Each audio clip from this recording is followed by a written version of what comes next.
Hi, everybody, and welcome to Music Career Radio. I'm your host, Nani Noam Vazana, and my guest this week is Steve Mead, Artistic Director of Manchester Jazz Festival UK, board member of Europe Jazz Network, and an active member of Jazz North, an organization in the UK that aims to make jazz music accessible for everyone. Together, we will explore ways for independent musicians to collaborate with festivals while showing how to be a part of their program. As you know, all work on this podcast is done voluntarily, and we also collect donations for scholarships for independent musicians. So if you want to support us, and you should, because we do a lot of work to help up-and-coming artists, so please visit ydiymusic.com/donate and support us and many musicians that deserve a better education. You could also send a direct PayPal transfer to paypal.me/Noam Vazana. Welcome, Steve. How are you doing? Hello, Nani. How are you? How are you doing? Looking very stripy. I'm all right. Good. Could you say that again? Correct you. You elevated my position as a member of the board of the EJN, which it's the Jazz Promotion Network in the UK, not the Europe Jazz Network that I'm. Oh, I thought it was the EJN. So what were you doing in the EJN then? Perhaps I aspire to that lofty position, but it's not something I've been gifted just yet. Okay, yes, interesting. But you are a member then? Yeah, the EJN, the Europe Jazz Network. Yeah, of course. Yeah, I've been a member for quite a few years, and it's a shame we're just not going to be meeting up this year. We've had to have our annual conference postponed, or the physical meetup, which is a great shame because it's something we all look forward to. Yeah, well, all the meetings have been cancelled this year, haven't they? Absolutely, yeah. What isn't cancelled? This isn't. I don't know. Well, Manchester Jazz Festival wasn't really cancelled. It was. That's true. It wasn't broadcast from home. Yeah, exactly. Yes, from this very room, in fact, from a slightly different angle. But yes, and you were part of that. A wonderful part of that. I remember well. And thanks. It was fun to do. I also broadcast from my living room. So that was fun. Good. Well, we know each other for a long time now. We even give the DIY workshops, DIY workshops together. And it's always a pleasure to chat with you. So thanks very much for being a part of my podcast. Yeah. I wanted to... This lockdown. Oh, God, yeah. Are they? So, what, 4 or 5 months or something? Yeah. Sorry, I interrupted you there, but carry on. No, it's all right. Go on. You chat and I'll have my British cup of tea whilst you do a bit more intro, if you like. Yeah. Well, I was just, I wanted to speak about your festival, basically. I really like your work with the MJF, Manchester Jazz Festival. And it's, in fact, one of my favorite festivals of all time. And I had the honor of performing there twice. So the first time was when I did the premiere of Both Sides of Africa, the piece that I wrote with Abel Salachwe, and the second time was this year, of course, in the Unlocked edition. And the thing I like the most about the festival is that you have a lot of attention to detail. This being said, if you look at the micro, you see that you dedicate a lot of attention to diversity and gender balance. Can you tell me what brought you to that position, as you were one of the pioneers in the music market that even brought the issue up about 25 years ago? Wow, that's interesting. Very flattering. Thank you very much for your kind words. And I think it's because I'm a detail freak. I'm not a control freak. I'm a detail freak, and that has sort of good and bad attached to it. It's a personality trait that I can't seem to shake off. And I think, like a lot of our personality traits, you bring them perhaps willingly or unwillingly into your work, don't you? And yes, unwillingly sometimes, at least in my case. Yes. Yeah. But I think that attention to detail is really, or perhaps it's more about perspective, isn't it? As a programmer, when you're curating something, you're bringing together lots of different types of people, musics, environments, and you need that overall perspective, a distant view, to see what the whole thing looks like. And also you need to be able to drill down into that level of detail that makes sure that everything is there, sort of serving a purpose. I'm losing you there. Could you repeat the last sentence, please? I'm just saying that there's a reason for everything being there in the festival program, or there should be, and that's I think that's a key part to our work in being able to take that perspective, the overview, as well as drilling down into the detail to make sure that everything is there for a reason, and that everything you do serves the purpose and the vision of the organization or the event or whatever it is you're producing. And it's very easy to kind of lose sight of that vision, I think, when you get either distracted from it or when you're channeled into a difficult time, such as the one we're all going through at the moment. It's often easy to kind of forget your mission statement and what you're here to do, because you get into panic mode and you go into recovery or crisis. And those are the really important times when you have to really hang on to your vision, I think, and your mission, to make sure that you're staying true to that and find ways. This is where governments fail usually. Yeah. Like they find ways to do things in emergency times rather than looking at the big picture. So I hope that in our community, which is smaller, I mean, yeah, of course, maybe that's easier because we're smaller. But yeah, it seems that within our community, there has been lots of resources that have been dedicated to the mechanisms that help you deal with emergencies rather than just making decisions on the go. Yeah. Maybe it's because we are used to being in a constant state of emergency while touring. Yes. Well, there is that sense of improvisation that is very special in jazz and jazz-related music that I think does equip some of the people in the industry, musicians and the producers, directors, with a certain set of skills, I think, that does give you that flexibility to adapt and to respond in ways which perhaps other sectors don't. And maybe all governments should organise a jazz festival. That gets all out of trouble, isn't it? They should play. Then we'll see. Yes. But you were talking about the approach to the festival earlier, and I think it's something that I've held really close personally to my heart. And I think I see that a lot in our music, that it's very, and this can be a good and a bad thing, it's very personality driven a lot of the time. And I think what comes with that is you get passion, you get commitment, you get a real sense of I don't know, someone really caring that these things happen and that people experiencing them. And it's so much more than just doing a job.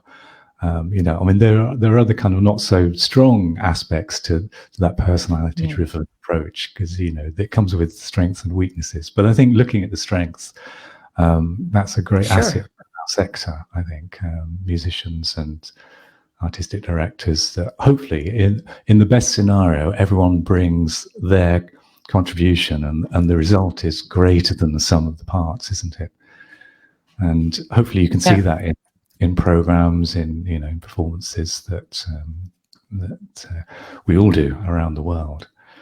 But you also mentioned the approach to programming in terms of diversity and gender balance, which is it's interesting, this, because obviously very pertinent at the moment. But I think when I look back 25 years, the very first jazz festival, I mean, the words gender balance and even like diverse programming, they just weren't anywhere on the radar. It wasn't a thing, I mean, people were aware, but there wasn't really any action. There wasn't really awareness of the need for change. There was a lot of acceptance of the status quo, I think. And but having said that, I look back at the very first jazz festival program, which had 9 bands in it back in June 1996 it was. And of those 9 bands, we were doing this during the festival, actually 6 of them had women in the bands. And I thought, well, actually back then, I think this is where the personality-driven approach can work really favorably, because I think the people all organizing that first event and involved, we all cared about sort of that kind of approach to presenting music, but we didn't call it gender balance program. We didn't call it anything. We just called it the program. And I look back at that thinking, oh wow, that was we sort of achieved something without realizing that we were actually achieving something there that must have So it was natural for you. Well, I think so. I mean, I can't sort of do it any other way. And it's just, I don't know, to look at a program that you might have put together and not see a range. Because I think the word diversity can scare some people, but actually, when you take it in its truest sense of the word, it is that range of contributions, isn't it? That's what it's about, and it's not just about the one or two specific types of diversity within people, but actually the whole range, because there's lots of invisible diversities that none of us get to see or know about. And of course, you know, if you're doing a job really well, you'll make sure that all kinds of people have a voice on your platform, on your stage, and in turn, you might enrich your own thought process on the and way. it speaks to wider audiences as well, because more types of people feel connected to it then, and you've got as many types of people in the world as there are people in the world, haven't you? Yeah. I mean, everyone is their own type. And so I think that's something. So when the whole key change thing came, and I spoke with Vanessa, who we all know and love. Vanessa Reed. Big Vanessa fan. She was on the podcast. Yes, I have her show actually prominently presented on my website, because I think it was a very nice conversation. One of my favorite ones so far on the podcast. Yeah. So if you guys want to check it out, by the way, it's on ydiymusic.com/radio. And then, yes, thoroughly to the conversation with Vanessa. That was a good session. Yeah. But when Vanessa, she got in touch with me just before they were going to launch Key Change, and asked if we'd join and be one of the first festival members of that network. And it was fun because you were the first. Well, I think we were the first in the UK to the first jazz festival, certainly. And doesn't surprise me, actually. Well, right at the beginning, it was still it's like a burgeoning movement, and it was a buzz, and it was. And I remember it was one evening she rang me on my mobile, and I was in a bookshop about 8 o'clock at night, just browsing things. And I thought, oh, what's Vanessa ringing me about? And she said, oh, Steve, we're starting this thing called Key Change, and would you be interested in being the UK Jazz Festival that we kind of bring on board first? And I was like, yeah, okay, yeah. It wasn't a big deal, because we were already, without sort of doing any trumpet blowing, but we were already kind of working to those principles. So it didn't feel like anything different to get on board with. I just thought, yeah, it's fine if you want to use MJF or whatever. And then I kind of found out more about it and talked, and then it sort of turned around to be something that you celebrated openly and championed, rather than something that you just kept internally as a process. Yeah. That was quite a pivotal moment, because up until that point, the way I'd approached the program was very much show, don't tell, and this is without sending messages of, we're presenting these types of people on our stage and telling people what you're doing. I think showing with actions rather than telling with words has always been my approach to that. But having said that, sometimes you actually do need to shout with words, because the messages aren't getting through and not enough change is being motivated. And I think that's where Key Change really stepped up and became a galvanizing force, if you like, for our sector, or the whole music industry, isn't it? It is a galvanizing force. Yeah. I think people want to be part of it and to be seen to be part of it, and which is a great thing, because it is going to hopefully change, and it's a long-term thing. It's not going to change overnight, is it? It's we're all looking for the long haul with that. We have a little question here from David Hurt. He's asking, is Gunhild Carling going to be a part of today's show? Which is an important thing to say, perhaps. Gunhild was supposed to be on the show today, but we had some technical difficulties, as she's down in California and some equipment is missing. So we will probably reschedule her appearance for one of the next few weeks. So please stay tuned here or on the newsletter. You can sign up on ydiymusic.com/contact. And we will announce the rescheduling as soon as possible. Sorry for interrupting you, Steve. Please That's do okay, go on. David. I Hello, apologize. Rosa. Hello, Suzanne. Thanks for joining us. Sorry, David, Yes. to let you down and disappoint you so harshly there. It's me. But you're not from a- disappointing me, so it's all right. Yes, but yeah, we'll be back on track. I'm Happy sure to we'll be- have you here. Oh, well, thank you very much. But yeah, yes, and we've got we've got people from all over the world listening to these shows. Then I'm hearing. But, Yeah. yeah, it's amazing. Great. Yeah, it's amazing that people are connecting to this so well. I'm very surprised and happy. I didn't know that I'm going to become a show host. Wow, So, like, as the pandemic started.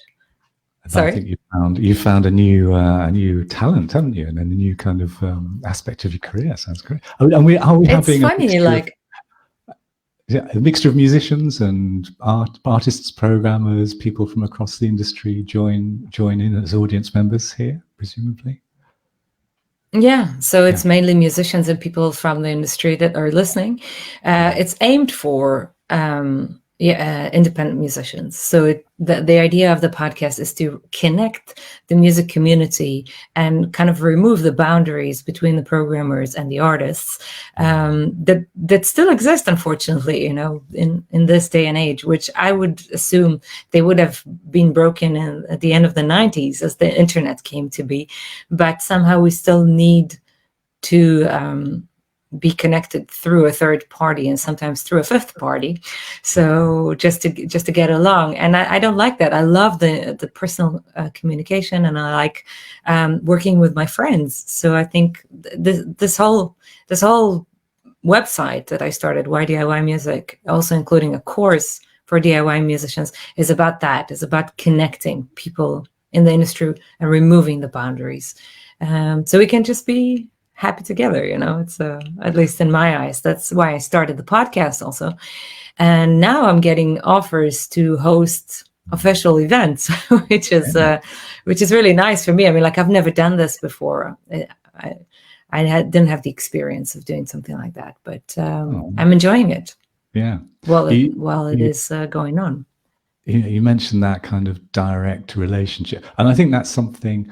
You talked about you like to have direct relationships with the programmers and the directors that you're kind of working with. And I think a lot of directors and creative producers, they like to have, well, I do. I like to have a direct relationship with artists as well, because it brings you, it's not just about being brought closer together, but the understanding of how you can work together to create something better than just booking a gig through an agent of an artist in a particular slot at a particular time.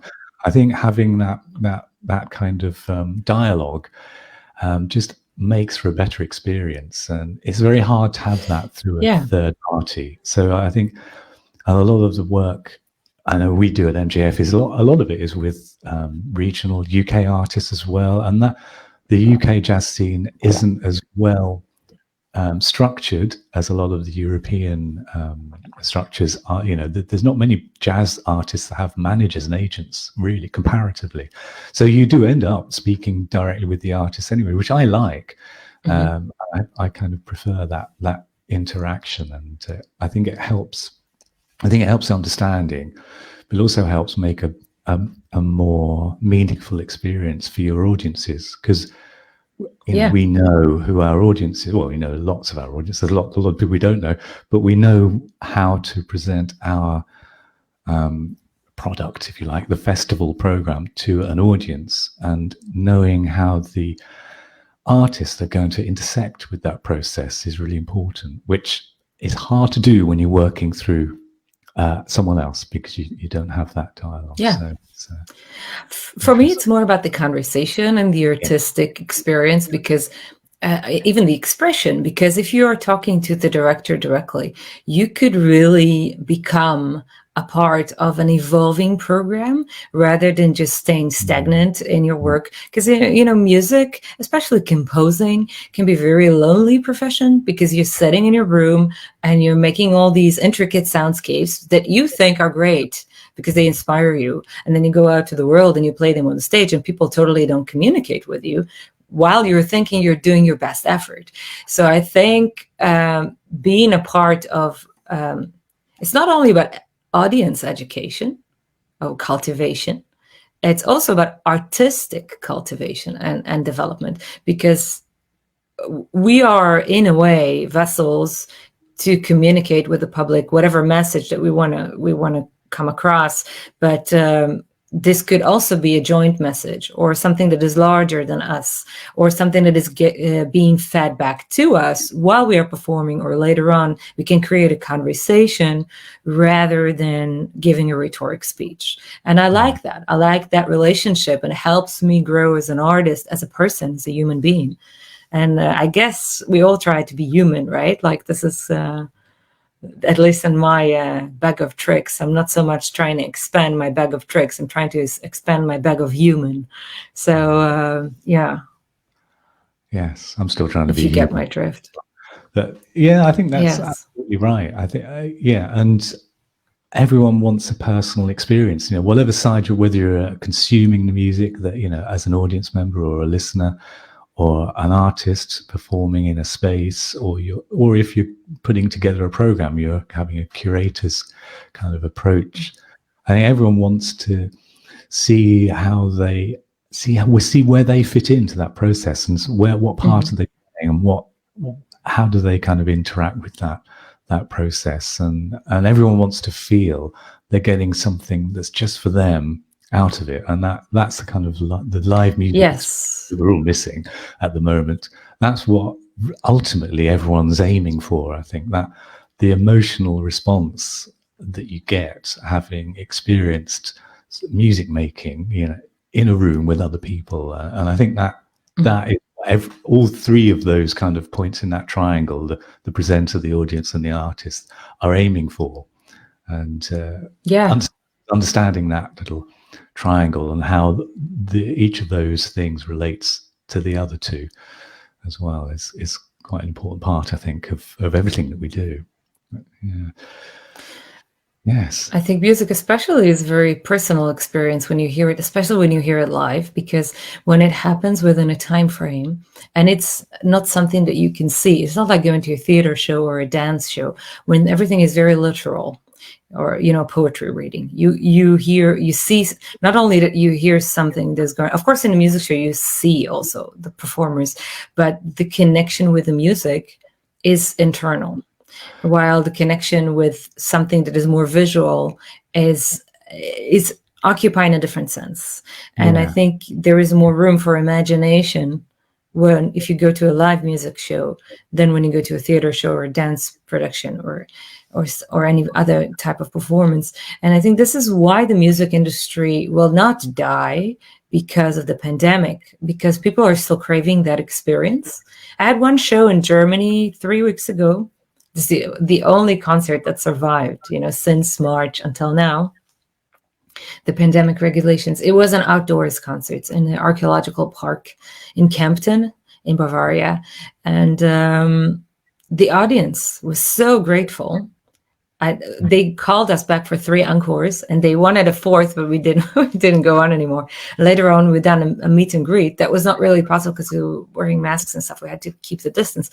But I had countless people, like maybe a third of the audience, came over to say, listen, we are so grateful that you decided not to cancel the concert, because this is the only concert that survived and we miss it so much. This is a very different type of experience, to be a part of something that is larger than you. It's not only you anymore as the artist. You're kind of serving that position more than manifesting yourself, I believe. And what you're talking about there, the music itself is, as you're saying, it's an abstract art form, and by that it doesn't exist in its pure sense. It doesn't exist in the physical space. It's in the air, isn't it? And it's gone. It's these things that you can't see and that touch. And I think that that's a big reason, I think, that enables people to put their own stamp, their own interpretation on music, and that, I think, is what connects a lot of people to music, because as a creative artist, you can make a piece of music intending it to be conveying one thing, but the listener receives it in their own way, which may be completely remote from the intention of the creator. And that's fine. That's absolutely fine. I mean, that's what's beautiful about it. Yeah. So that the abstract nature of the art form itself, I think, enables that to happen in ways, as you're saying, maybe theatre, visual art, you have a much more of a literal product that is produced. And I mean, there are obviously abstract ways of interpreting those media, but with music, it's very, it's mysterious. And that's what I like about it. It's you know it's there, but you can't put your finger, you can't touch it, and you can't kind of contain it. It's like it is something in the air, and that's what I think we shouldn't lose sight of, that sense of mystery about music being what it is. And I think that's partly us as well. I'm a big radio fan. I don't have a television, but I listen to a lot of radio because I like being surprised. And when someone else is in control of the playlist, you don't know what's coming next. And that I like I said at the beginning, I'm the opposite of a control freak in a way.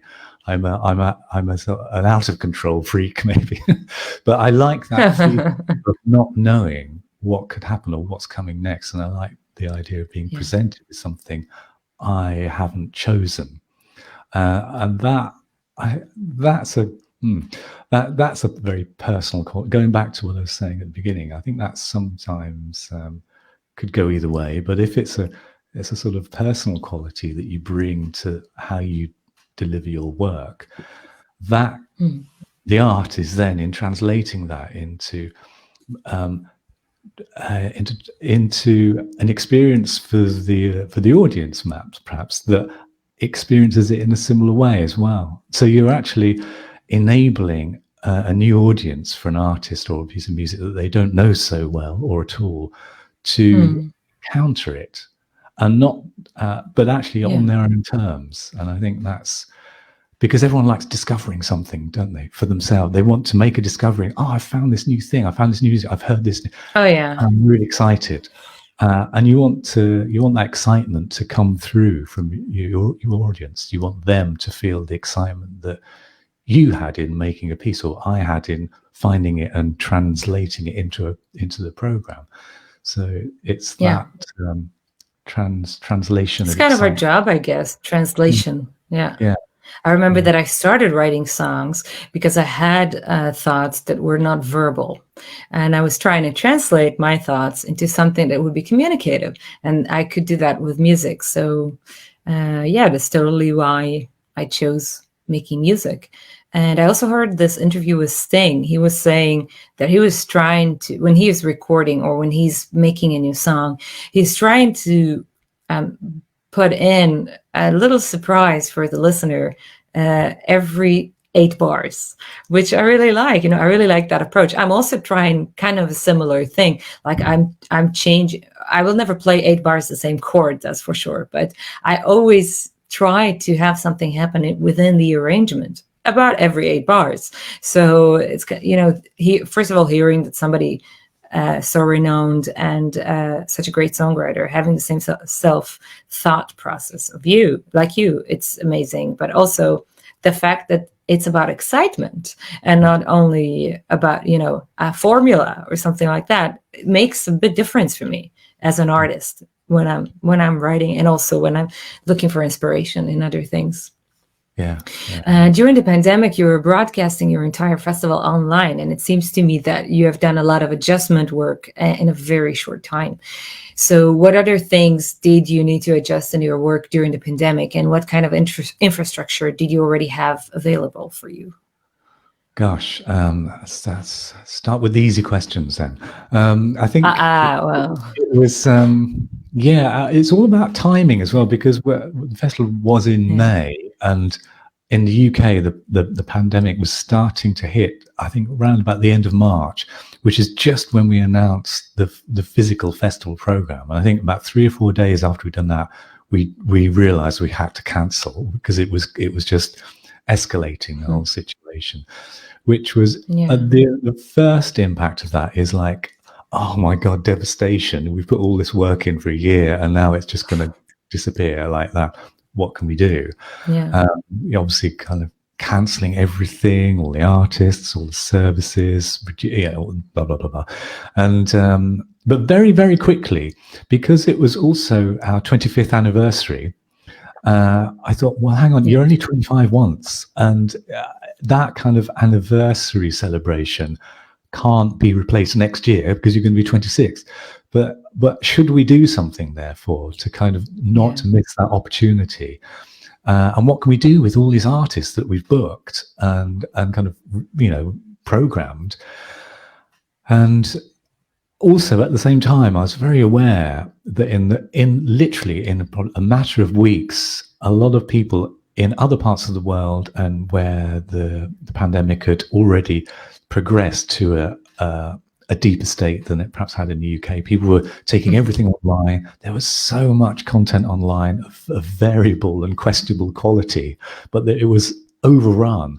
And I thought, gosh, if we're going to do something, we've got to be, back to the first part of the conversation about maintaining your values. You actually make sure that what you originally set up the organization to do is still achievable and demonstrable through what you do. And if it's online, so be it, so that the aspiration to make something high quality and not just someone filming themselves on the phone in the bedroom doing something, but actually a desire to present something that people would actually want to spend time watching. That decision came very quickly because we as a small team, we realized we've got no option. We've got to do something. So can we move it online? What can we do? Started thinking very, very quickly about basically reinventing the organization temporarily to be almost like a TV station producing programs to broadcast. And that suddenly became a totally different game because we weren't in not the physical space. And at the same time, we struck up 2 key partnerships. And I think partnerships are when you can't do something yourself or when you haven't got the in-house skills, get someone in to do, who knows what the hell they're doing. And we struck up these partnerships with United We Stream, who were they were set up by the Greater Manchester Mayor, actually, to revitalise the nighttime economy just at that right time, just for that kind of 2-month period, looking for content providers. We came in, they provided a theatre space, a crew, a camera crew, sound crew. All we had to do was provide the content. And of course, we'd already paid a lot of the artists. We gave them cancellation fees, but instead, it's how can we do something that's that represents our festival, but also it kind of has a way of doing something new that reflects the time that we find ourselves in. And I think we pulled it off just about. We had very little time to do it in. We had about 4 or 5 weeks to recreate a new model, which consisted of some live performances in this theatre, which were broadcast live, thanks to the amazing crew and Jazz North. Which you've done brilliantly, by the way. Well, it was nothing to do with me, I have to say. So that's why it was really good. I wasn't involved, but it was the professional crew that we wouldn't have had access to or the resources to. And I think that's where the partnership work can really come up strong, isn't it? Where you got people who are resourced and knowledgeable. And Jazz North came in to stream 2 of the festival days as well. That's Nigel had a lot of expertise in doing. I was just about to say, happy that we had Nigel. Yes. So that really, we then set about making progress. And of course, I looked back. We had 25 years of artists and programs to look back on, not in a kind of retrospective. Well, sort of, but not in a backward-looking way. But I brought a lot of those artists back to talk to them about some of the work that they produced, some of we'd commissioned. We did lots of different types of programs, and we were just thinking really quickly, what can we do that uses and presents music in a different way? And so that's the approach we took, and we did it, and it was very quickly delivered. It went by in a flash, and we'll probably never have to do it ever again, hopefully. But it's interesting. But it's nice that you're always thinking on your feet. Yes, yeah. Sometimes you don't have any option, do you? I think that but it's a very DIY approach, which is why I wanted to mention it, because not a lot of festivals have done the same. I mean, like if you look at my touring scheme for this year, I was supposed to play 88 concerts, and only 5 of them survived. Wow. The vast majority of them were cancelled. Yeah. And one of these 5 is the Unlocked concert in a Manchester Jazz Festival. By the way, you are the only festival, the only venue that paid me a compensation fee for my gig.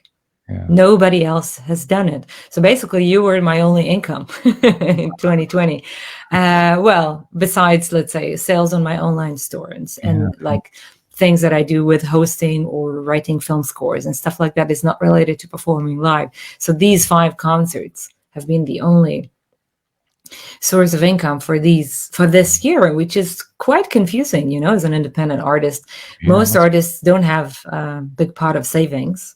So it is, and it spirals you not only financially, career-wise, focus-wise, it spirals you to think that things will end, because there is no real scope of when we're getting out of this.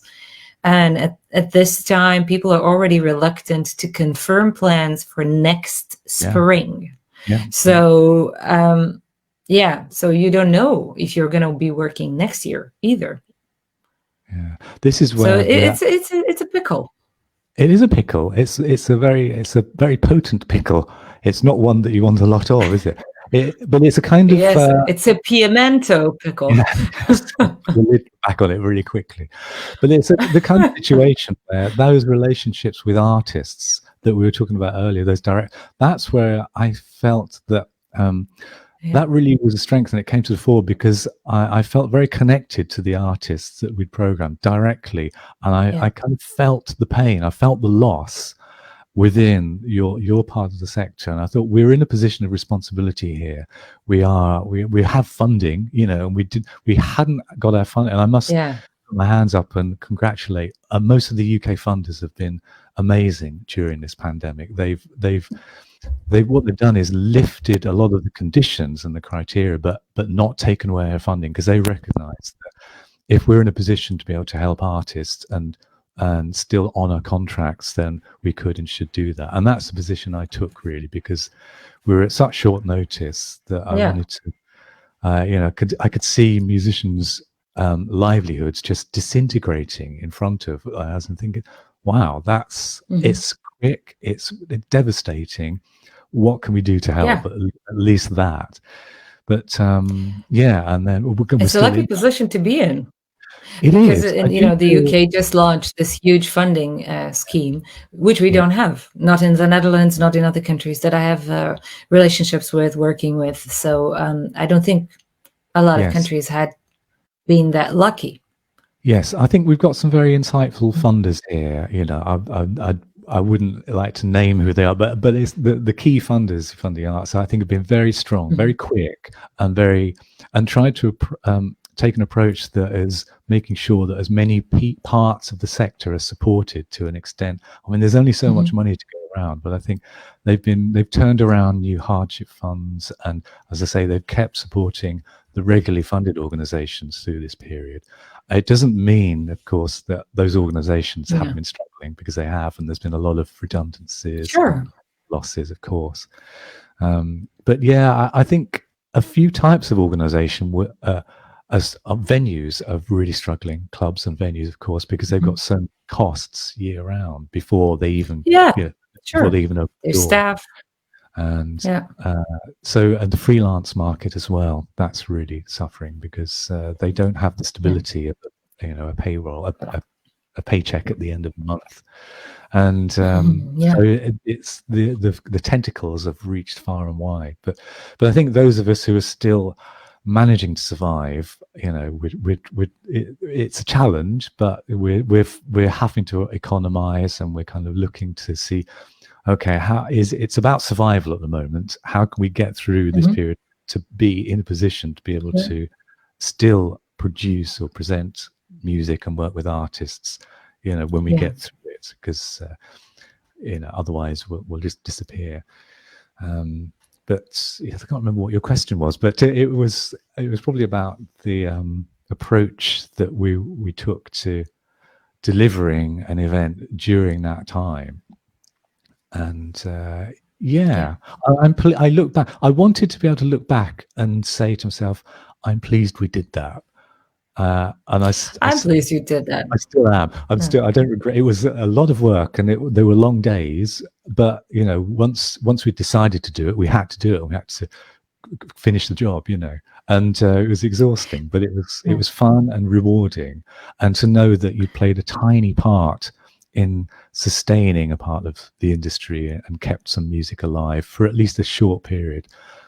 Along with what a lot of the other clubs all the way across the world and venues and are trying to do as well. So, yeah, and I don't know how artists are surviving this, really. I mean, it's quite and you know, trying to find other ways of using your kind of the skills that you've kind of learned through music in slightly different ways, but trying to make that earn money.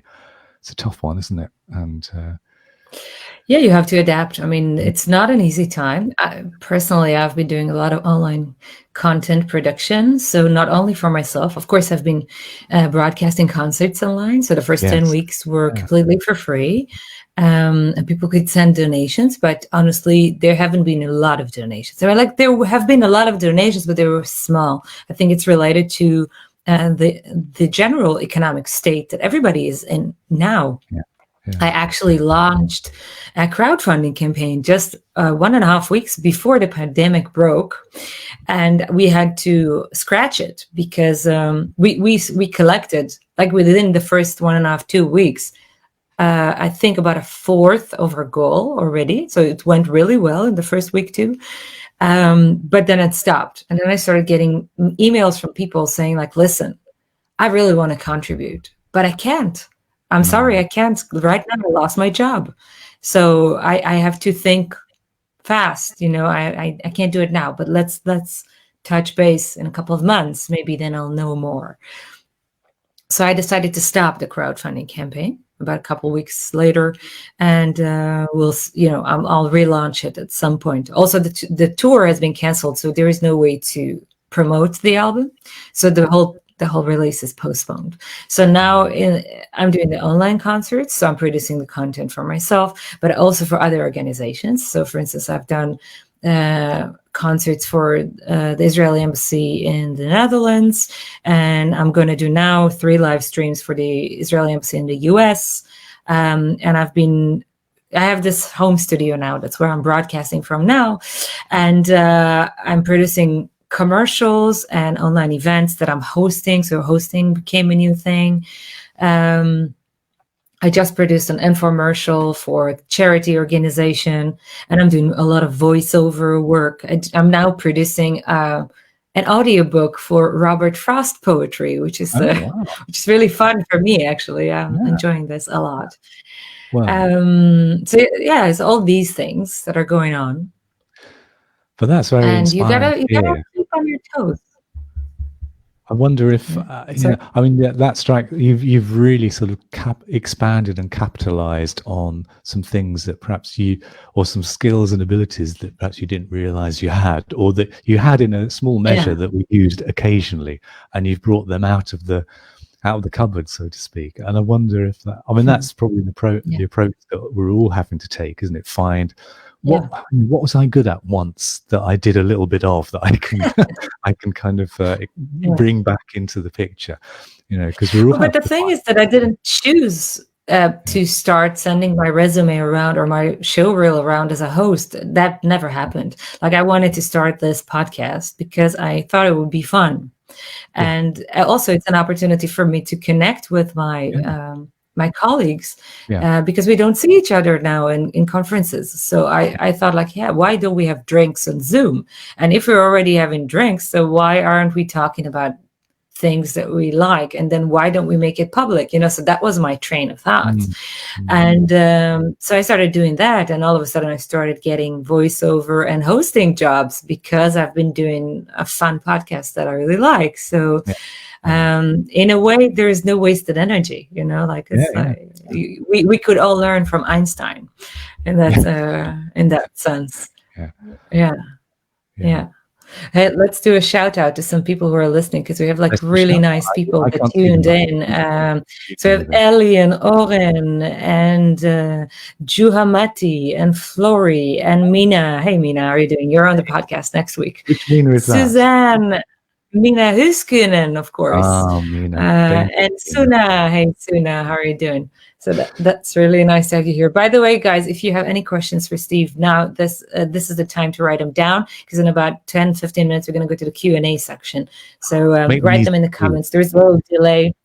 Make them difficult questions, please. He's too smart for his own good. Questions from you. I need some easy ones towards the end. But I think... Go on, sorry. Yeah, sorry. You just described what you're doing, really, and it feels really positive, because everyone's looking for answers at the moment, aren't they? Everyone's looking for a way out. What's the future? What soon are we going to know this, that, and the other? And when can I get back to this? Or when can we do this again? And the answers are still hidden to us. But actually hearing what you're talking about, and being inspired by someone who's just getting on with things in a slightly different tangent than they may have chosen to do, I think that's really inspiring. It's survival, isn't it? And it's actually adapting and doing what human beings are supposed to do when faced with the struggle. So I think a lot of us are probably just either panicking, trying to get back to something that we had before that's impossible, or just waiting for someone else to solve the problem on our behalf. But actually, we are absolutely in control of our own lives, and we can actually take action. We have that power to do things and to change as well. And I think it's easy to forget that when you're faced with a lot of challenge and struggle, isn't it? Because you can only see and feel the negative and the bad news and the barriers. It's easy to feel being the victim. It's easy to victimize yourself. And I was doing that in the first month, don't get me wrong. Like, I was feeling sorry for myself for an entire month, and then I was not happy with the state of mind that I had been in. So I thought to myself, I really have to pull myself out of it. And so I recorded a song that was a feel-good song for me, but basically that later on became a video that helped. I got a lot of emails from people later on telling me that it helped them feel good too. It's a Hebrew song. It's called "I Got Love," and it's by one of my favorite artists. And I recorded it, just for myself. I made a video, and I didn't even know that I can produce this, because I have never done something like that. I never filmed a video on my own before. I never edited anything before. Yeah, it's something simple like a live footage, yes, with adding subtitles, yes, I've done that, but I never done a split screen thing. I never worked with a professional video edit software.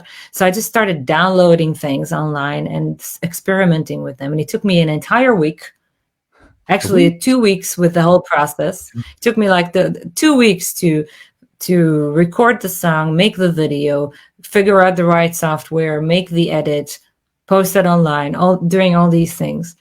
And then all of a sudden it had a lot of views, and then it was featured on the radio, and people asked me to do some interviews about it.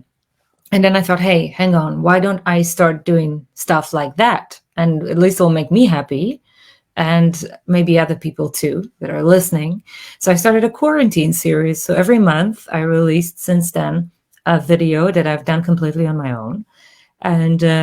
And I started also collaborating with other people. So I did one with an actor friend, Eli Gorenstein, that I really like. And this month I released a sort of a secular prayer, let's say. Like it doesn't have a divine content, but it is like a secular prayer for better days with a friend of mine. She's a singer and an actress, Sophie Tzedaka. So we've done a lot of collaborations that wouldn't be possible if we were all working and having time to spend only on our own projects. So in a way, the limitation has also made it interesting creatively for me and for others that have been a part of this. I like to make things that are intangible more present.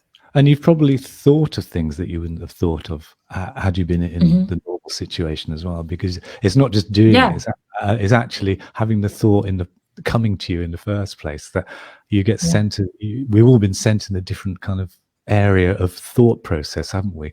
And it's interesting how you've kind of described collaborating as well, because the idea of collaboration is hopefully it's just sort of second nature to most of us in this sector. But you've still wanted to do the collaboration, but you've had to do it a different way. I don't know how you did it. That would have taken me a year to do all that. So I don't know how you've done everything in a week. I'd be still trying to find the instructions for everything. But you kind of demonstrated how you can sort of move fairly quickly and adapt and produce something at the end of it that other people can experience and enjoy. I mean, that's really, I think, inspirational. But I think you're probably one of the few who can get on with that and just get it done and go through the whole process and be determined to reach the end. Because I think a lot of us feel a little bit challenged and intimidated by new things, new processes, new equipment and stuff we're not familiar with. It's very easy to give up halfway because you don't know what the hell you're doing, and you think, oh, someone else is going to do this better than me anyway, and it's a waste of time me trying to do it.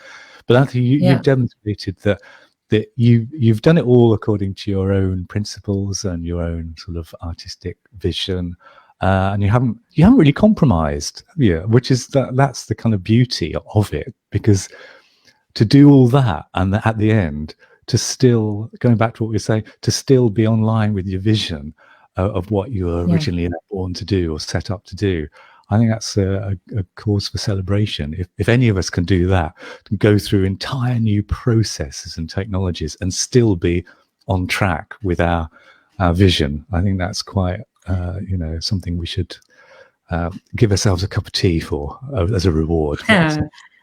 I'll raise you. Yeah, okay. What have you got in your green cup?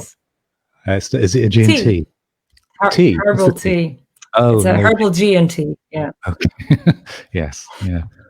For me, the biggest. I'm interested in collaborations and how they work well in the current situation. Because you've got the whole world has opened up to you, but only on certain terms. There's a kind of bandwidth limit, isn't there? I don't know. I mean, I guess as an artist, the smaller your micro niche is, the bigger your audience will be, because the more you define yourself, you can reach more people that are like-minded. I mean, not everybody wants to listen to the talking heads, but the people who are listening to the talking heads are great fans of the talking heads. And this is where I want to be. I don't want to be aiming for Madonna fans. I want to aim for exactly my type of music, exactly my kind of intellectually inspired people. So I'm not aiming for everybody. So if people like my music, great. Then please become a part of this community. Yeah, you just touched on that.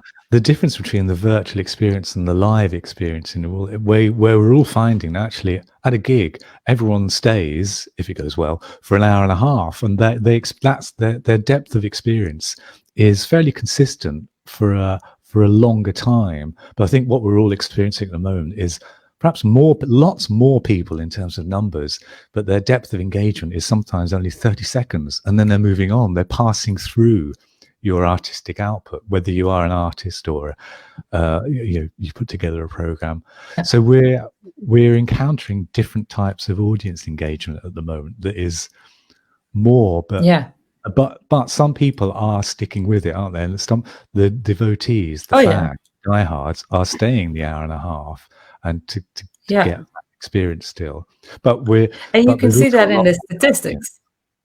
Sorry. It's really interesting because like when you release a video today, you can check a lot of the statistics behind it. So you can see during the video, oh, this week I gained 20 subscribers from that specific video. And one person decided to unsubscribe after seeing this video, which is great because now I don't have to market myself to someone who is not interested in my work. I also do that when I'm sending newsletters. No, it's true. Like, I mean, like, I don't want to brag, but right now, my opening rate of my newsletter is 56%, which is unheard of in the music industry.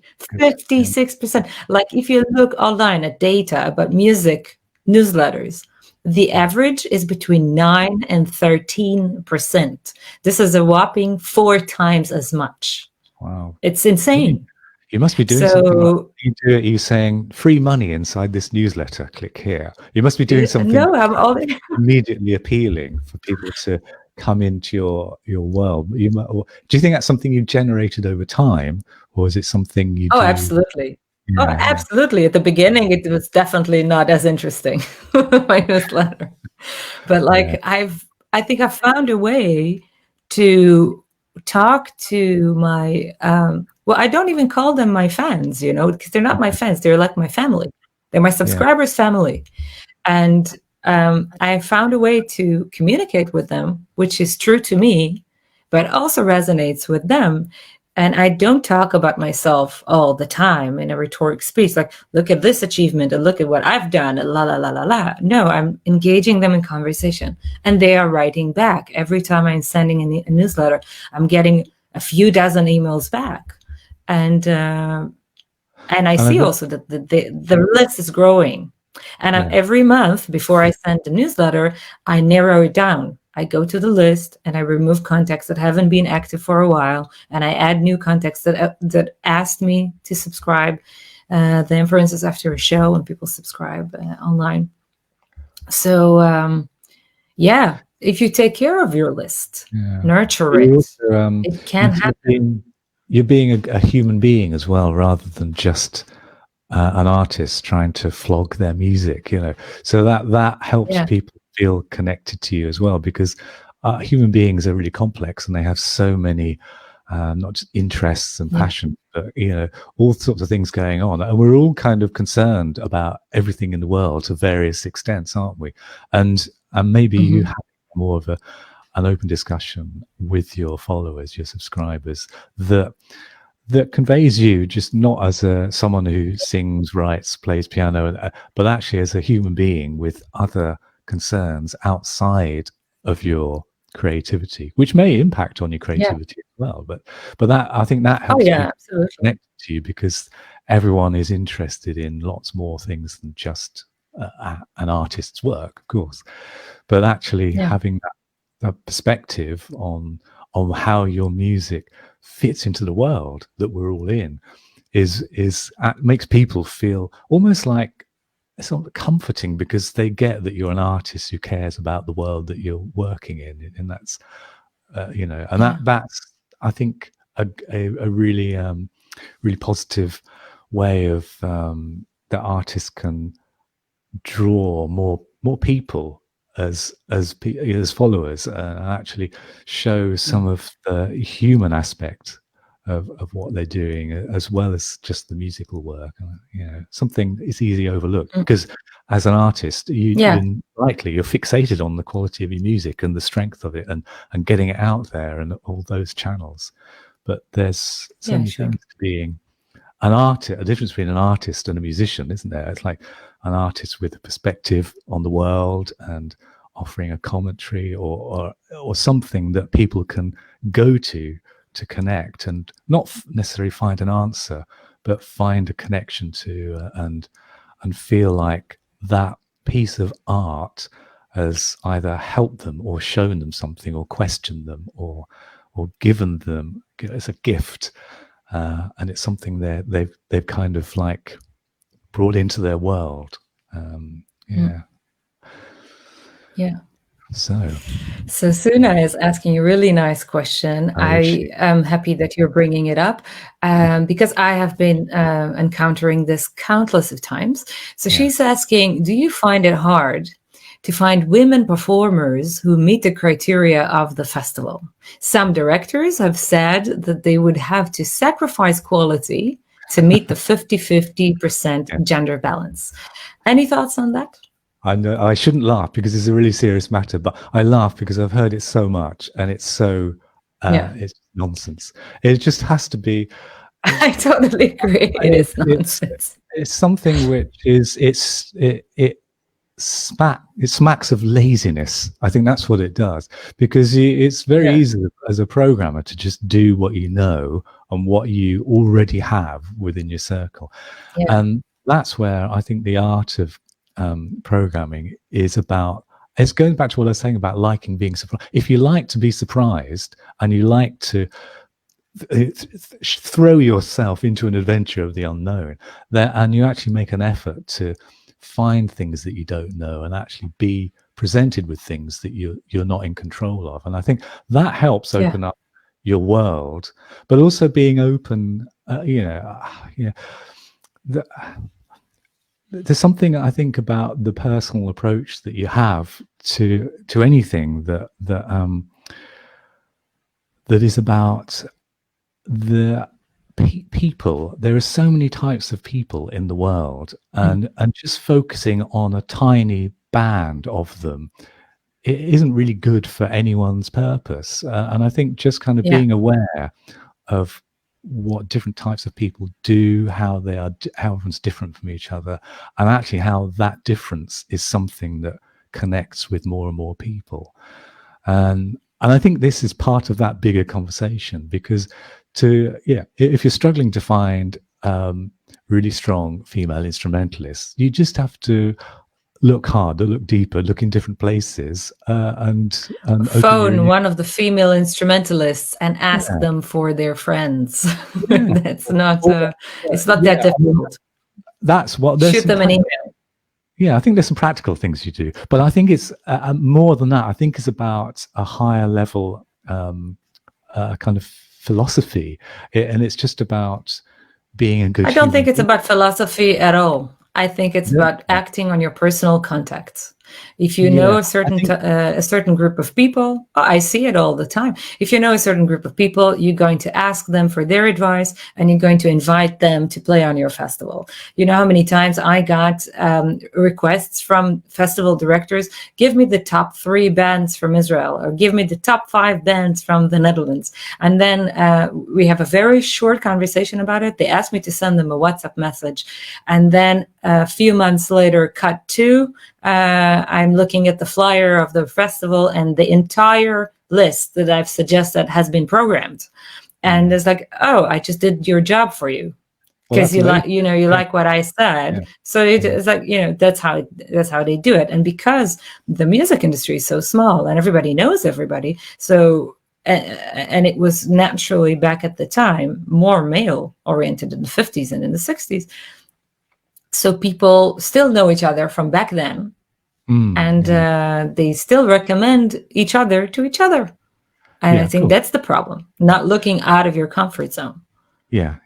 But I think that is, in a way, that it does take a practical and a philosophical approach. And that's why I'd sort of say that there are practical ways of delivering that kind of balanced program. But there's also, I think, that if you haven't got that sort of mentality at the top from the outset, then it's only going to be, you're just going to be paying lip service to a kind of priority, and that's really, that's the wrong way to do it.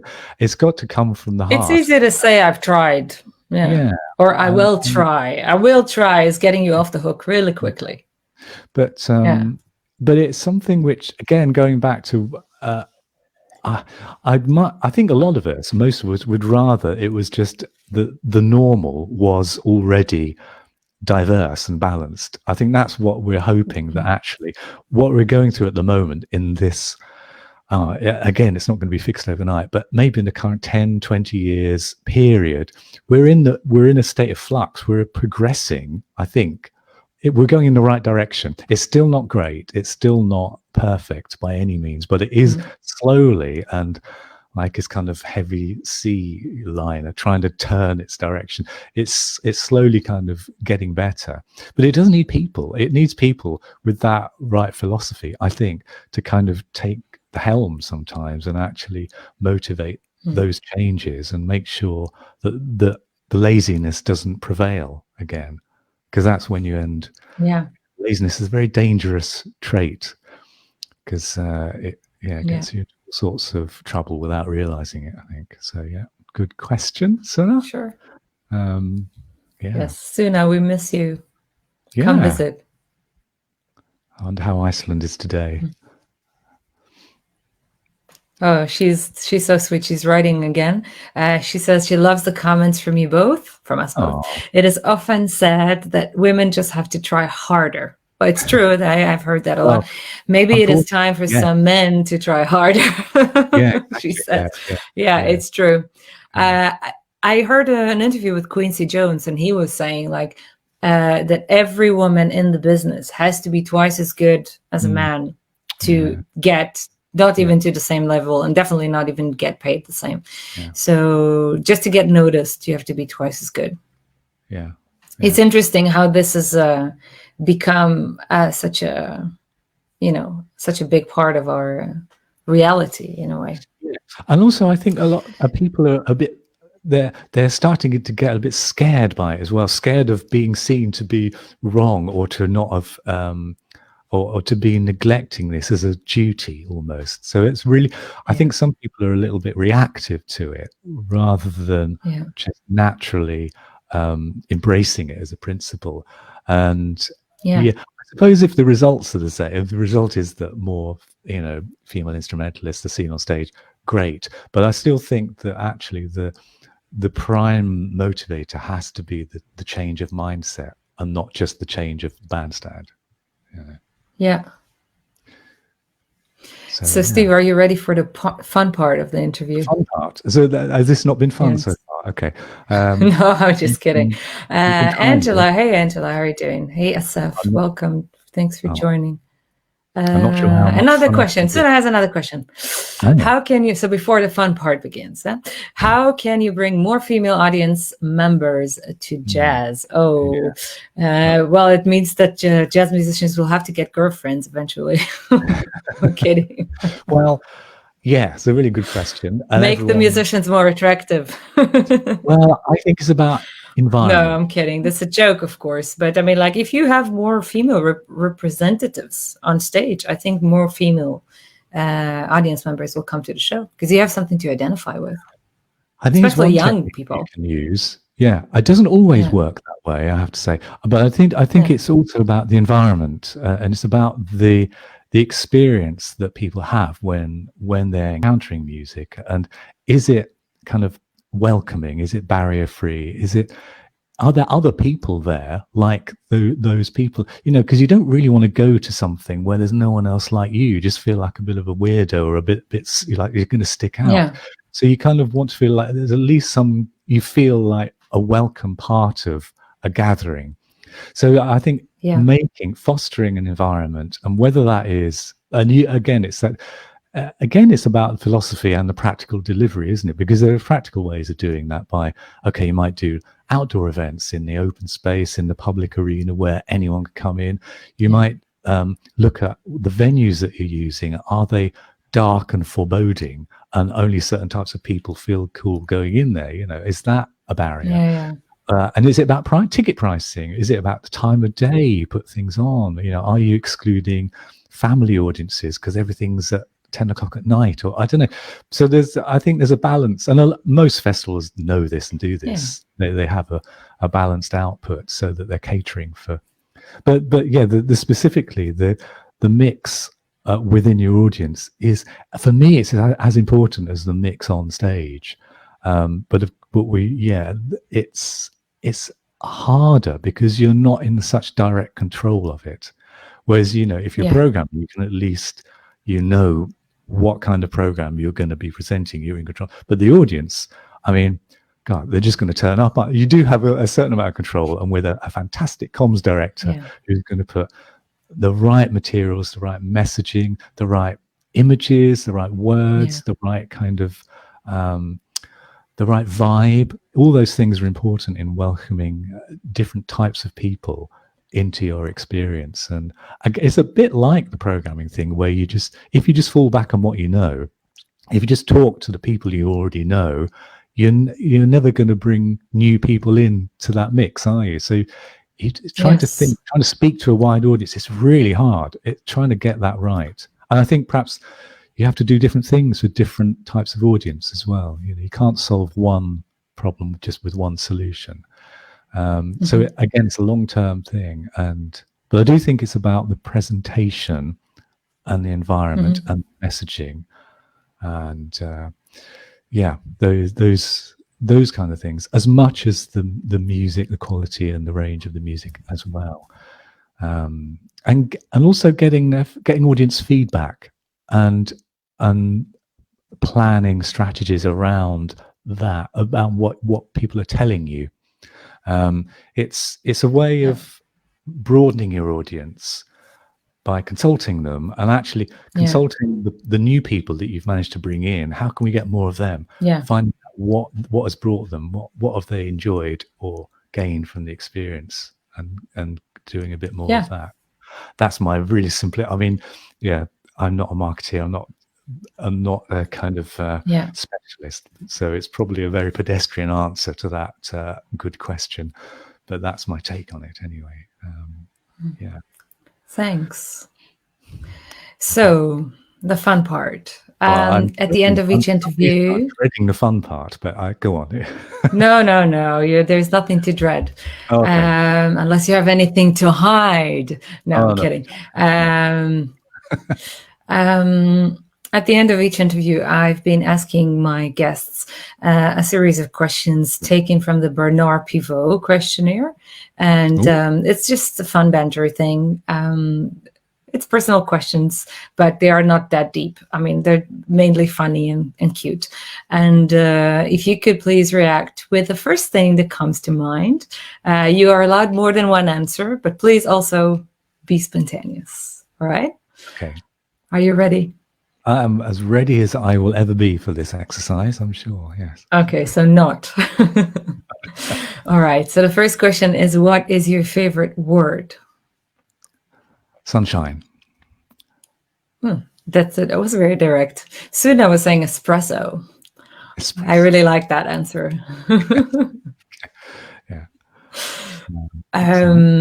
What is your least favorite word?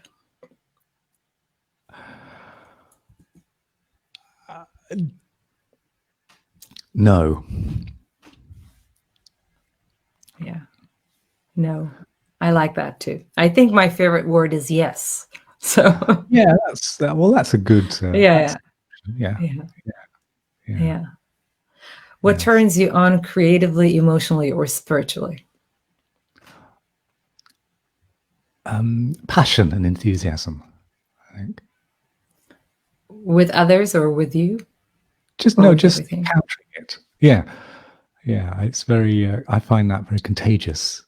To see someone's whatever the subject, whatever it is, if someone's really passionate and nerdy and into something, I find that quite appealing. What turns you off? So there's a positive and a negative to every question, isn't there? I don't like the negative ones. No, there isn't. What turns me off? Arrogance. Yeah. I must agree. What's your favorite drink? Brandy. It does have to be non-alcoholic. If it's non-alcoholic, it's tea. If it's alcoholic, it'll be a Remy Martin. All right. Anyone who's I know what will be the next present. At the bar and you want to get something out of me, a Remy Martin is the way to go. Jazz musicians, listen up. If you ever meet Steve in a conference, this is the way to go. What is your favorite curse word? Oh, I don't swear. I'm British. I don't know. I don't believe that. Okay. I don't believe that. Flipping heck. You are walking around Crumbs. with a sticker that says "Bollocks to Brexit," which I brought for you from Womex. Well, it's someone else's phrase, which I endorse, but I've never. The words have never passed my lips. Now, honestly, I do not believe that. I do say you have to choose. If something goes wrong, I usually go, "Oh, flipping heck" or "crumb." I revert to my childhood. Flipping egg. That's the thing. Flipping heck. Flipping hell. Heck. Yeah, it's like it's something I probably used to say when I was a kid, or my mum or dad used to say, and it's just stayed with me. So yeah, that's my curse word. Yeah. Okay. Flipping heck. Flipping jacks. Not bad.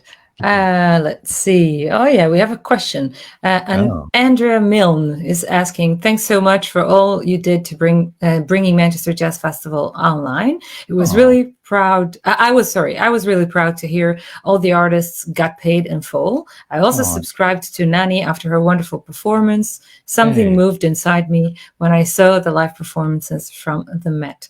It's so sweet. Thank you so much, Andrea. I thought it was a question, but it's actually an amazing compliment. So thank you so much for tuning in. That's really nice. And thanks for being a part of my subscribers family, because that's the way to go for me. That means the most when somebody's becoming a part of that. So Steve, what sound or noise do you love? Bird song. Anything in particular? Do you mean which bird? The blackbird has to be. Unfortunately, the male blackbird. So not very gender balanced, I'm afraid. But the mature male blackbird is a thing to behold of an evening. So it's a thing of beauty, and everyone's different, and everyone has their own song, and it's quite a remarkable sound to behold and enjoy. Nice. And is there a sound or a noise that you hate? Car alarms.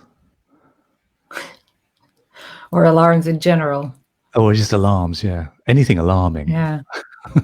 Anything alarming. Yeah, anything that's kind of... Your shirt is on fire. Yeah, well, fire alarms are acceptable in the circumstances if they're genuine. I don't like fire drills where there's no real fire. I can you just imagine. get noise and no reason for it. But kind of alarm. I don't like alarms. I try to go out of my way to make sure that nothing I own is alarmed. Do you know what I mean? So there's no noises that are kind of going to be surprising and horrible. It's that kind of repetitive electronic persistence that I find very grating to my ear. So not good. Yeah, that makes sense. Yeah. I'm probably describing some music or something. Some musicians are going to get offended by repetitive electronics, but no, the music's great. But alarms not so great. What profession other than your own would you like to attempt? This is an interesting one. Perhaps an astronomer. That's very random. I want to hear more. Well, when I was a little kid, I used to love the planets and the stars, and sort of finding out about them. And again, it's that mystery. I think I was attracted to the mystery. They're so far away, but they're so remote, and yet they're ever present. They're always there, and they have always been there, and they will always be there. And there's something about the way in which that draws a very sharp focus to the amount of time you're here on Earth. You know, the stars and the planets are there pretty much, for as far back and as far ahead as we can perhaps conceive, but we're not, and we're just passing through. We're just kind of like, comparatively, we're just whizzing through, unseen, unnoticed. But the fact that you can look up above your head at night and see those bodies just twinkling away, shining away, and they've always been there. And and just imagining, where there could be life, or just imagining kind of, you can't grasp that notion of distance either. It's so beyond human comprehension, or it was for me when I was 10. It still is at my age, but I used to that sort of mystery fascinated me, and the idea that there was a profession. It's a good exercise for your ego. Yeah. To feel a little less meaningful. Yeah. Yes, yeah. And discovery is, because it's also about discovering new stars or planets as well. So again, what we were talking earlier about, I like being surprised and discovering things. I think that the idea that there was a profession where you could potentially discover a new star or something like that was quite exciting. Nice. I like that answer. These questions aren't as hard as I thought they were going to be, I have to say. So I thought you were dreading it. Yeah. Sorry? I'm getting into the swing of them now. They're not as hard as I thought they might be. Yeah. Okay. So what profession other than your own would you not like to attempt? Prime Minister or President. That sounds like a nightmare. Doesn't appeal to me at all. Oh my God. If you look at any president or prime minister as they come into their job and the way they leave it, they always gain a lot of weight and their hair is becoming totally white within the 2-3 years, 4 years, whatever it is. I think it's a lot of stress. And it's very polarizing. Everyone either hates you or loves you as well. You're either doing something completely wrong, or you're having to take these decisions that are so impossible because there's so many complex things and people that they affect. And it's not a position that I'd embrace being in. I guess you do that as a musician as well. Of course, not to the same scope, but I mean, like when you're making an artistic decision, it's going to make up what people think about you right away. And I think one of the biggest compliments that I've heard about my art was that you either love it or hate it, which is great. Because, at least you have an opinion. If you didn't care about it, I would feel really bad, okay, take it or leave it. Then I'm doing something wrong, Yes, it's the worst, not compliment, but to say something is all right is a lot worse than saying it's awful or it's amazing. Because it's please tell me it's awful instead. I prefer that. Yes. And my last question, which is actually, last question, my favorite question. If heaven exists, what would you like to hear God say when he passed the pearly gates?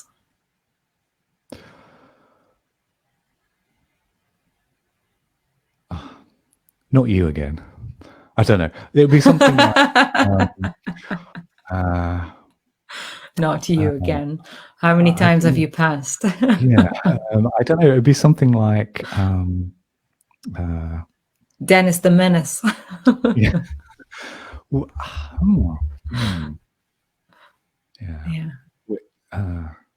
Okay. All the strange people are over there. I don't know. I think it would be something that kind of directs me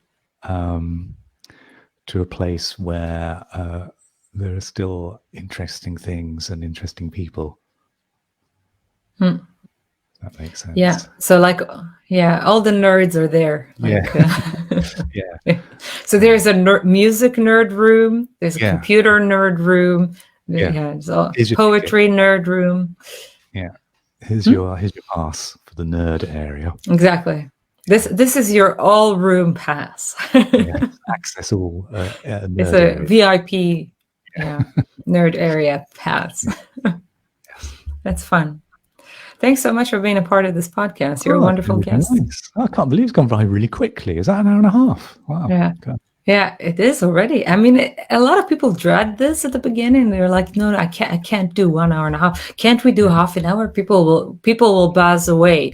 And it's like, but we're not doing it only for people who will buy us away. We also do it for people who really like the conversations, and also for ourselves. So I believe that, especially as an artist, if you do what you really, really like, eventually the audience will come along. Yeah. And it's great to know that. I mean, I can't see the chat, I can't see who's, but it's very heartening to know that people are actually bothered and interested to join and listen in and ask some questions as well. And just you could open it on Facebook or on YouTube at the same time. I'd it's weird. Stop concentrating on you. Glance back and forth. Yeah. I can't multitask. I've been doing it. Yeah, but you're good at that sort of thing. Yes. You know? So it's just really nice to actually. I had a lot of practice. To know that people are out there as well, and I think a message to everyone there listening: you're all doing really well. You're all amazing, and you're doing incredibly well. You know, getting through this time, and whatever it is you're doing, you're achieving a great deal by getting yourself and those around you through this period and out the other side. Yeah. So thanks from all of us to all of you for being you, and keep doing it, I think. Yeah, I agree. Yeah. So thank you so much for being a part of this. What's next for you, Nani? Well, what's next is for me. Yeah. I'm doing a series of online concerts now that are not open for the public anymore. Like you could buy a ticket, but they're not going to be for free on social media. So every first Sunday of the month, I'm doing that. If you want to check out for tickets, then you can go on my website. There's like a tab called live stream, and you can check it out there. noam-vazana.com and /live stream. You should say hyphen, not mine. No, I'm hyphen Vazana, because minus sounds a little bit negative. Yeah, it's kind of like but not a lot of people know the word hyphen. Dash. I mean, you're British, but dash could be a better word. Yeah. And trying to make my English accessible for the wide public as well, not only for the Brits. Yes, that's true. Yes, and we are a funny bunch. Yeah. So we have our own punctuation apparently. You say things like funny bunch. Yeah. Yeah. I am a punctuation nerd. So that's probably why I just picked up on that, as anyone who knows me will testify. But I'd try the hyphen or the dash for a while. See how you get on. You might get some new followers. You might get some attracted by nerdy followers. Yeah. Yeah. You never know. Yeah. Well, that sounds good. Right. That sounds great. And you're managing to still perform solo, because obviously that's what everyone's doing at the moment in the majority, and still pulling it off and still being fresh and keeping your fans and your listeners interested. Because I think a lot of musicians are understandably struggling with have to be a solo artist in various guises at the moment. And sure. Sometimes it works. I'm also trying to help the music community, because I released this course, Why DIY Music, and it's for DIY musicians basically that want to launch an international career, and it's helping them out, teaching them from A to Z. What is the roadmap of the music industry? What should you do? How to build up your EPK? Who to approach? How to find the right submissions for you? Which trade fairs to visit, etc. And I'm still working on it. Like I've released 12 lessons so far, and there are 16 lessons in total. So I still have to edit 4 more lessons. So that's also being done in the background. So I believe maybe the end of August or something like that, I will be able to finalize the course. It's already available. Like you could already watch the 12 lessons, but the full version will be in a few more weeks. Will be finalized. Great. And we've all got but hey, thank you so much. Thank you. Oh yeah, it's true. There's a lot of stuff to learn. Also for me, I'm learning all the time. I mean, like I have a lot of experience in the area of being a DIY artist, but I cannot say that I know everything. And actually, the more I know that I know less. And that's a good thing, to stay on your toes and continue to learn and strive for a better experience, not only for yourself, but also for others. Yeah. Well, that's more than me. I don't know anything. So you're doing really well. I know that you know. Yeah. Well, thank you very much. It's been a We all lovely do. hour and a half in your company, as usual. And once more, Thank thanks you. everyone out there for joining us. Hope you're all doing well, and see you soon, I hope, in the I'm real sure they are. world. Yeah. In the Great. real world. Thank you, Steve. See you Thank very you. soon. I shall see you soon. Thank Bye. you.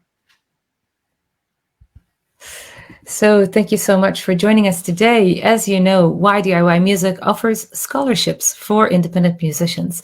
So if you want to register, go to whydiymusic.com/scholarship and submit the application form. It is available until the end of July, so don't miss the deadline. All donations for this podcast will be used to help young musicians get a proper education. So please visit whydiymusic.com/donate and make a contribution, or you could also send a direct PayPal transfer to paypal.me/Noam Vazana. Join me next week, Thursday, July 30th, as I'll be interviewing Mina Huskoonen. She has a booking agency in Finland called Mina Mura. And in the meantime, good luck, keep calm, and DIY.